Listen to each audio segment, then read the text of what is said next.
All right, these are the notes for Algebra 2, Section 8.1. We're looking at inverse and joint variations. Now, these are two different types of variations.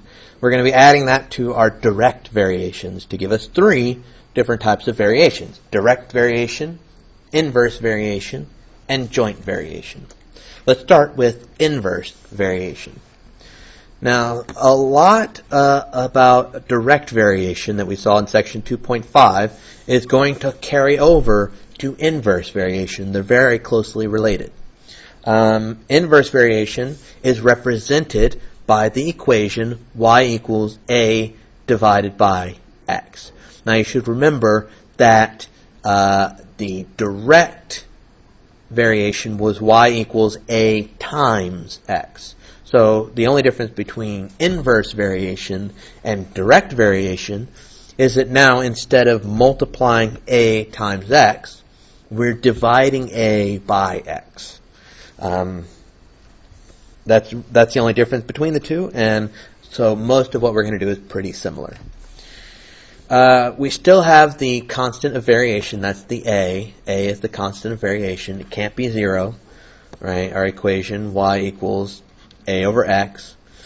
And the key words here that we're looking at are y is said to vary inversely with x. Okay, you might also see vary indirectly, though you probably won't see that as often, but you might every once in a while see varies indirectly with x instead of varies inversely with x. So now the first thing we want to do is to be able to tell whether we're looking at direct variation, inverse variation, or neither of those two. And it's actually fairly simple to do. Direct variation, as you know, is y equals a times x.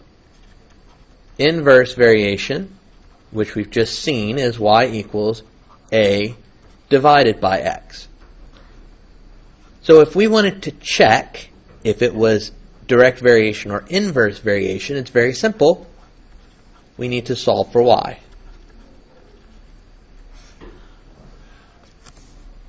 Now, if we solve for y, our equation should look like one of these two.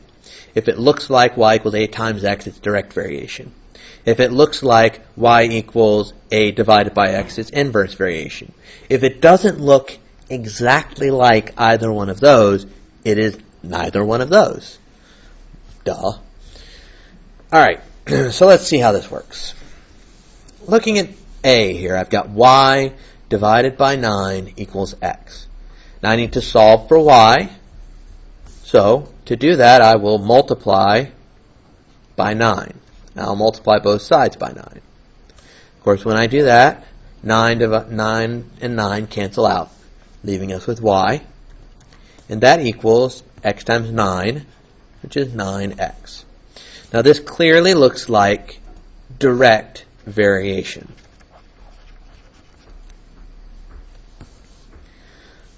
Looking at b here, I have x times y equals 3. And again, I want to solve for y. Right now, I have x times y, so I want to divide by x. This is the first time we've ever actually been able to divide by x. Usually, we have to add or subtract.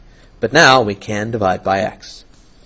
So y equals 3 divided by x, which looks exactly like inverse variation.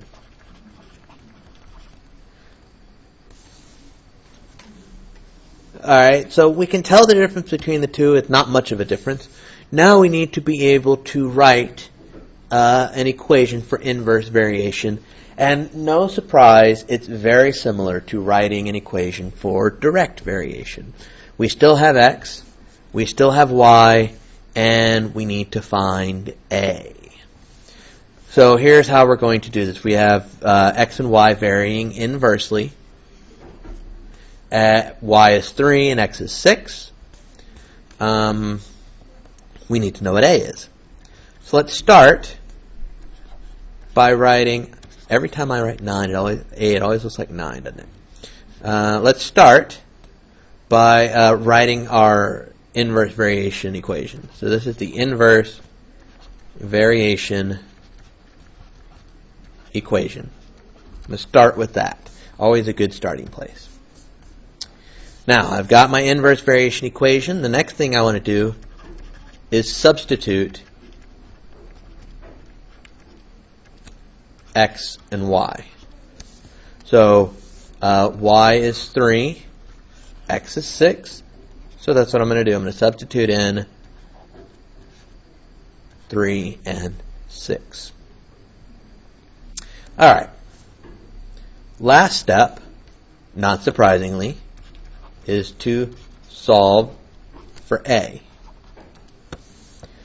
Now, to solve for A, I start with 3 times A over 6. I want to multiply by 6 on both sides. Here they cancel out, of course, leaving me with A. 6 times 3 is 18, so A equals 18. If A equals 18, then it just goes to show that Y equals 18 over X. So really, this is very similar to the direct variation, right? The only difference is instead of dividing by X here, we're multiplying by X. That's it. Let's move on to joint variation now. Joint variation is a little bit different because we can have multiple letters, right? Before we were limited to X and Y, but now we've got X, Y, and Z, right? 3 different values. Now what that means is that they're going to have to give us 2 of these guys before we can solve for the third one, because we can never solve an equation that has more than one unknown. Now the equation for joint variation is Z equals A, that A again, times X times Y. So it's almost like direct variation, right? Direct variation is Y equals A times X. Joint variation is Z equals A times X times Y. Now here we are. Joint variation occurs when a quantity varies directly with the product of 2 or more other quantities. And that's important, right? We could have Z equals A times X times Y. We could have W equals A times X times Y times Z. We can pile on the letters and pile them on until eventually we've got all 26 letters in the alphabet in this equation, and we're all pulling our hair out because we're having to deal with all these numbers. But for now, we're just going to keep it with 2 or a couple more. So our equation is Z equals A times X times Y. And the expression that we use is Z varies jointly with X and Y. So that's the third one we've got. We've got varies directly, varies inversely, and varies jointly. Now, unsurprisingly, we're still going to need to be able to figure out what A is. And luckily for us, it's pretty much exactly the same as it's always been. Z varies jointly with X and Y. Z is negative 84, X is negative 4, and Y is 3. So Z is negative 84 when X is negative 4 and Y is 3. We want to write an equation that relates them and then plug something in to find Z. Let's start by writing the general equation, Z equals A times X times Y, and then substituting in for Z, X, and Y. Now Z is negative 84. A we don't know. X is negative 4, and Y is 3. After we've plugged in our values, you'll notice we have some multiplication that can be done here, right? We have negative 4 times 3, which is negative 12. So negative 84 equals negative 12. We then obviously will want to simplify by dividing by negative 12, leaving us with a on this side and 7 on the other. So a equals 7. That means that the joint variation equation is z equals 7x y. Of course, z, x, and y are just z, x, and y, but now a is 7. All right, we want to calculate z when x equals 5 and y equals 2. All right, so we have z equals axy, or let's say 7xy, because we know what that is. 7xy. So we want to substitute in 5 and 2. That means z equals 7 times 5 times 2. 7 times 5 is 35. 35 times 2 is 70. So when x equals 5 and y equals 2, z equals 70. Of course, they had to give us x and y. They couldn't just leave us with x and not tell us y. And they couldn't just leave us with y and not tell us x. They have to tell us at least 2 of these values so that we're only solving for 1, because we can only solve an equation for 1 value. Okay, last thing that we want to do in this particular video is look at the language that we're going to be using when we're talking about these different types of variations, right? We've seen all 3 of them now. We've seen direct variation. We've seen inverse variation. We've seen joint variation. We've also seen that all of them have different keywords. And those keywords tell us which equation we're supposed to be using. For instance, M varies jointly with N, P, and Q. That means that M equals A times N times P times Q, because joint variation looks like y equals, and I'm just going to write these up here for reference. Joint variation is z, I should say, not y, but z equals a times x times y. Inverse variation is y equals a over x. And direct variation, of course we learned in 2.5, is y equals a times x. All right, so we'll need to have those sort of in our minds.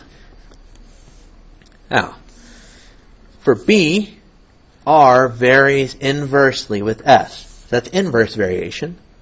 That means that R equals A over S.